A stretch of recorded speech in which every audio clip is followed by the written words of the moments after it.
கர்த்தர் துணை உண்மை வழி நடந்திடும் உத்தமனுக்கென்றும் கர்த்தர் துணை கண்களவன் மீது வைத்திடுவார் கருத்தாய் காத்திடுவார் கண்களவன் மீது வைத்திடுவார் கருத்தாய் காத்திடுவார் கர்த்தரை நம்பியே ஜீவிப்போம்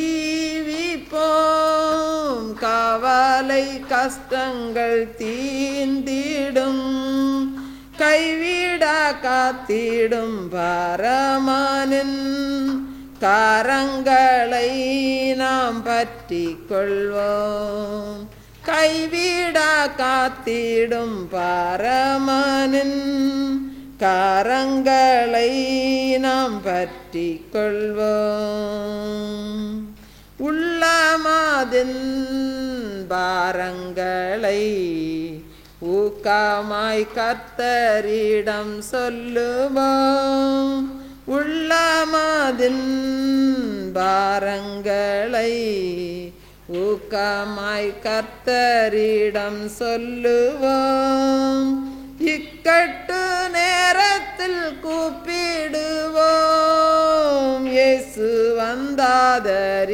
வந்தாதரிப்பார் இக்கட்டு நேரத்தில் கூப்பிடுவோம் இயேசு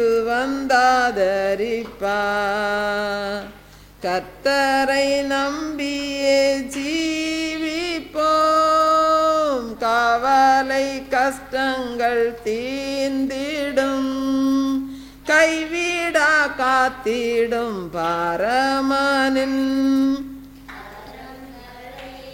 நாம் பற்றி கொள்வோம் கைவிடா காத்திடும் பரமனின் கரங்களை நாம் பற்றி கொள்வோம் அன்பு மிகும் மன்னலிவர் அருமை இயேசுவை நெருங்குவோம்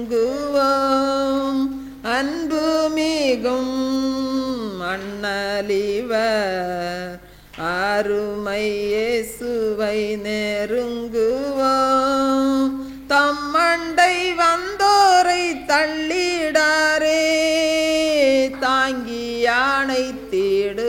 அணைத்திடுவார் தம்மண்டை வந்தோரை தள்ளிடாரே தாங்கி அணைத்திடுவார் கர்த்தரை நம்பியே ஜீவிப்போம் கவலை கஷ்டங்கள் தீர்ந்திடும் கைவிடா காத்திடும் பரமனின் கரங்களை நாம் பற்றி கொள்வோம் கைவிடா காத்திடும் பரமனின் கரங்களை நாம் பற்றி கொள்வோம் நீதிமானின் சிரசின் மேல் நித்திய ஆசீர்வந்திறங்குமே நீதிமானின் சிரசின் மேல் நித்திய ஆசீர்வந்திறங்குமே கிருபை நன்மைகள் தொடருமே கேட்பது கிடைக்குமே கிருபை நன்மைகள் தொடருமே கேட்பது கிடைக்குமே கர்த்தரை நம்பியே ஜீவிப்போம் கவலை கஷ்டங்கள் தீர்ந்திடும் கைவிடா காத்திடும் பரமனின் கரங்களை நாம் பற்றி கொள்வோம் கைவிடா காத்திடும் பரமனின் கரங்களை நாம் பற்றி கொள்வோம் இம்மைக்கேற்ற இன்பங்களை நம்மை விட்டே முற்றும் அகற்றுவோம். இம்மைக்கேற்ற இன்பங்களை நம்மை விட்டே முற்றும் அகற்றுவோம். மாறாத சந்தோஷம் நாடிடுவோம் மாறுமை ராஜ்யத்தில். மாறாத சந்தோஷம் தேடிடுவோம் மாறுமை ராஜ்யத்தில். கர்த்தரை நம்பியே ஜீவிப்போம் காவலை கஷ்டங்கள் தீந்திடும். கைவிடா காத்திடும் பரமனின் கரங்களை நாம் பற்றி கொள்வோம்.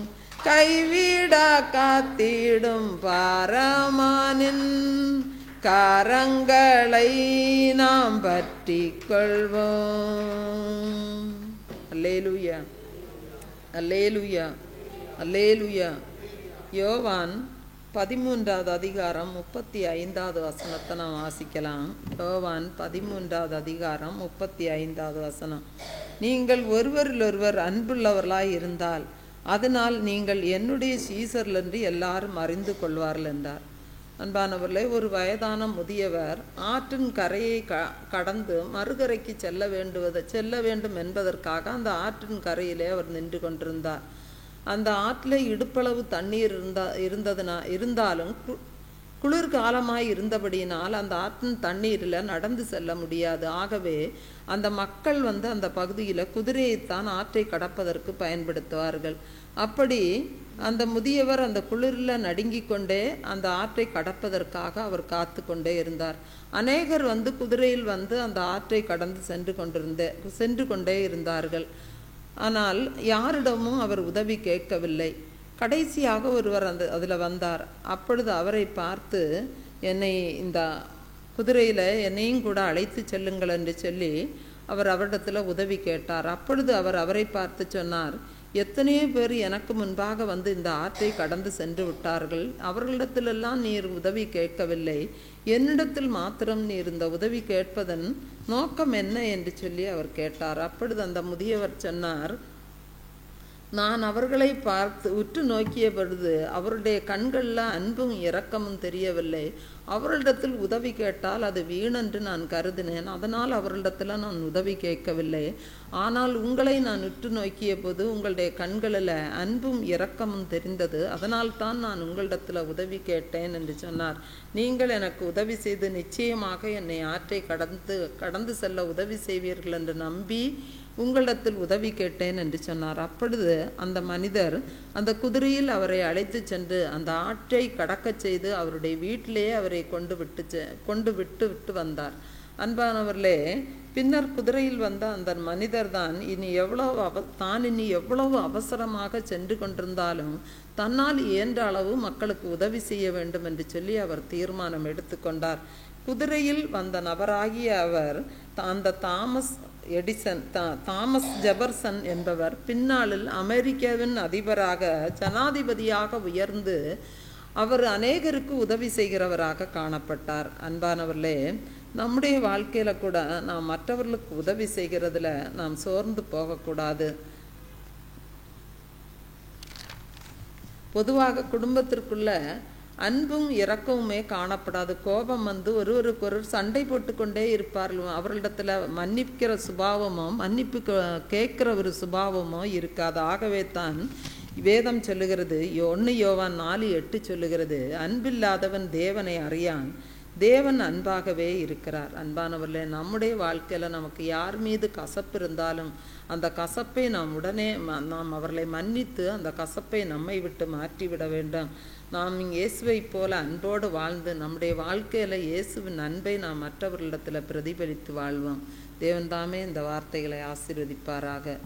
இன்றைக்கு வாசிக்கும்படியான வேத பகுதியை வாசிக்க கேட்போம்.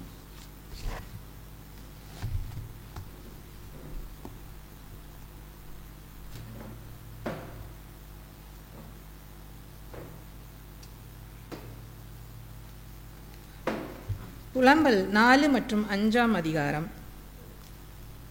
ஐயோ, பொன் மங்கி பசும்பொன் மாறி பரிசுத்த ஸ்தலத்தில் கற்கள் சகல வீதிகளின் முனையிலும் கொட்டுண்டு போயிற்றே. ஐயோ, தங்கத்துக்கு ஒப்பான விலையேற பெற்ற சியோன் குமாரர் குயவனுடைய கைவேலையான மண் பாண்டங்களாய் எண்ணப்படுகிறார்களே. திமிங்கலங்கள் முதலாய் கொங்கைகளை நீட்டி தங்கள் குட்டிகளுக்கு பால் கொடுக்கும் என் ஜனமாகிய குமாரத்தியோ வனாந்தரத்திலுள்ள தீக்குருவியைப் போல குரூரமாயிருக்கிறாளே. குழந்தைகளின் நாவு தாகத்தால் மேல்வாயோட ஒட்டிக்கொண்டிருக்கிறது. பிள்ளைகள் அப்பங் கேட்கிறார்கள், அவர்களுக்கு கொடுப்பாரில்லை. ருசியான பதார்த்தங்களை சாப்பிட்டவர்கள் வீதிகளில் பாலாய் கிடக்கிறார்கள். இரத்தாம்பரம் உடுத்தி வளர்ந்தவர்கள் குப்பை மேடுகளை அணைத்து கொள்கிறார்கள். கை செய்கை இல்லாமல் ஒரு நிமிஷத்திலே கவிழ்க்கப்பட்ட சோதோமின் பாவத்துக்கு வந்த தண்டனையை பார்க்கிலும் என் ஜனமாகிய குமாரத்தியின் அக்கிரமத்துக்கு வந்த தண்டனை பெரிதாயிருக்கிறது. அவளுடைய நசரேயர் உறைந்த மலையை பார்க்கிலும் சுத்தமும், பாலை பார்க்கிலும் வெண்மையும், பவளத்தை பார்க்கிலும் சிவப்பும், இந்திர நீலத்தை பார்க்கிலும் மேனியுமாய் இருந்தார்கள். இப்பொழுதோ அவர்களுடைய முகம் கரியிலும் கருத்து போயிற்று. வீதிகளில் அறியப்படார்கள். அவர்கள் தோல் அவர்கள் எலும்புகளோடு ஒட்டிக்கொண்டு காய்ந்த மரத்துக்கு ஒப்பாயிற்று. பசியினால் கொலையுண்டவர்களை பார்க்கிலும் பட்டயத்தால் கொலையுண்டவர்கள் பாக்கியவான்களாயிருக்கிறார்கள். அவர்கள் வயலின் வரந்திர இல்லாமல் குத்துண்டு கரைந்து போகிறார்கள். இரக்கமுள்ள ஸ்திரீகளின் கைகள் தங்கள் பிள்ளைகளை சமைத்தன. என் ஜனமாகிய குமாரத்தின் அழிவில் அவைகள் அவர்களுக்கு ஆகாரமாயின. கர்த்தர் தமது கோபத்தை நிறைவேற்றி தமது உக்கிர கோபத்தை ஊற்றி சீயோனில் அக்கினியை கொளுத்தினார். அது அதன் அஸ்திபாரங்களை பட்சித்து போட்டது. சத்துருவும் பகைஞனும் எருசலேமின் வாசல்களுக்குள் பிரவேசிப்பான் என்கிறதை பூமியின் ராஜாக்களும் பூச்சக்கரத்தின் சகல குடிகளும் நம்ப மாட்டாதிருந்தார்கள். அதன் நடுவில் நீதிமான்களின் இரத்தத்தை சிந்தின அதன் தீர்க்கதரிசிகளின் பாவங்களினாலும் அதன் ஆசாரியர்களின் அக்கிரமங்களினாலும் இப்படி வந்தது. குருடர் போல வீதிகளில் அலைந்து ஒருவரும் அவர்கள் வஸ்திரங்களை தொடக்கூடாதபடி இரத்தத்தால் கரைப்பட்டு இருந்தார்கள். விலகுங்கள், தீட்டுப்பட்டவர்களே, தொடாமல் விலகுங்கள், விலகுங்கள் என்று அவர்களை நோக்கி கூப்பிட்டார்கள். மெய்யாய் பறந்தோடி அலைந்து போனார்கள். இனி தங்கி தரிக்க மாட்டார்கள் என்று புறஜாதிகளுக்குள்ளே சொல்லப்பட்டது.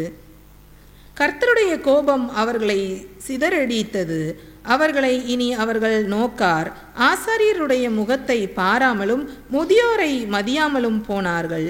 இன்னும் எங்களுக்கு சுகமாய் வரும் என்று நாங்கள் வீணாய் எதிர்பார்த்திருந்ததினாலே எங்கள் கண்கள் பூத்து போயின.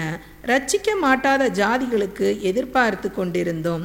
நாங்கள் எங்கள் வீதிகளில் நடவாதபடிக்கு எங்கள் அடிச்சுவடுகளை வேட்டையாடினார்கள். எங்கள் முடிவு சமீபித்தது. எங்கள் நாட்கள் நிறைவேறி போயின. எங்கள் முடிவு வந்துவிட்டது. எங்களை பின்தொடர்ந்தவர்கள் ஆகாயத்து கழுகுகளை பார்க்கிலும் வேகமாயிருந்தார்கள். பர்வதங்களின் மேல் எங்களை பின்தொடர்ந்தார்கள். வனாந்தரத்தில் எங்களுக்கு பதிவிருந்தார்கள். கர்த்தரால் அபிஷேகம் பண்ணப்பட்டவனும் எங்கள் நாசியின் சுவாசமாய் இருந்தவனும் அவர்களுடைய படுகுழியில் அகப்பட்டன. அவனுடைய நிழலிலே ஜாதிகளுக்குள்ளே பிழைத்திருப்போம் என்று அவனை குறித்து சொல்லியிருந்தோமே. ஊத்ஸ் தேசவாசியாகிய ஏதோம் குமாரத்தியே, சந்தோஷித்து களிக்கூறு. பாத்திரம் உன்னிடத்திற்கு தாண்டி வரும். அப்பொழுது நீ வெறித்து மானபங்கமாய் கிடப்பாய். சீயோன் குமாரத்தியே, உன் அக்கிரமத்துக்கு வரும் தண்டனை தீர்ந்தது. அவர் இனி உன்னை அப்புறம் சிறைப்படுக்க போய்விட்டார். ஏதோம் குமாரத்தியே, உன் அக்கிரமத்தை அவர் விசாரிப்பார், உன் பாவங்களை வெளிப்படுத்துவார். கர்த்தாவே, எங்களுக்கு நேரிட்டதை நினைத்தருளும். எங்கள் நிந்தையை நோக்கி பாரும். எங்கள் சுதந்திரம் அந்நிய வசமாகவும் எங்கள் வீடுகள் புறதேசத்தார் வசமாகவும் தாண்டி போயின. திக்கற்றவர்களானோம், தகப்பன் இல்லை. எங்கள் தாய்கள் விதவைகளைப் போல இருக்கிறார்கள். எங்கள் தண்ணீரை பணத்துக்கு வாங்கி குடிக்கிறோம். எங்கள் விறகு விலைக்கிரயமாய் வருகிறது. பாரம் சுமந்து எங்கள் கழுத்து நோகிறது. நாங்கள் உழைக்கிறோம், எங்களுக்கு இளைப்பாறுதல் இல்லை. அப்பத்தால் திருப்தியாகும்படி எகிப்தியருக்கும் அசீரியருக்கும் எங்களை கையளித்தோம். எங்கள் பிதாக்கள் பாவம் செய்து மாண்டு போனார்கள். நாங்கள் அவர்களுடைய அக்கிரமங்களை சுமக்கிறோம். அடிமைகள் எங்களை ஆளுகிறார்கள். எங்களை அவர்கள் கையிலிருந்து விடுவிப்பார் இல்லை. வனாந்திரத்தில் இருக்கிற பட்டயத்தினால் பிராணம் மோசத்துக்கு ஏதுவானவர்களாய் எங்கள் அப்பத்தை தேடுகிறோம். பஞ்சத்தின் கொடுமையினாலும் எங்கள் தோல் அடுப்பங்கரையைப் போல கருகருத்து போயிற்று. சீயோனில் இருந்த ஸ்திரீகளையும் யூத பட்டணங்களில் இருந்த கன்னிகைகளையும் அவமானப்படுத்தினார்கள். பிரபுக்களுடைய கைகளை அவர்கள் கட்டி அவர்களை ஏற தூக்கினார்கள். முதியோரின் முகங்கள் மதிக்கப்படவில்லை.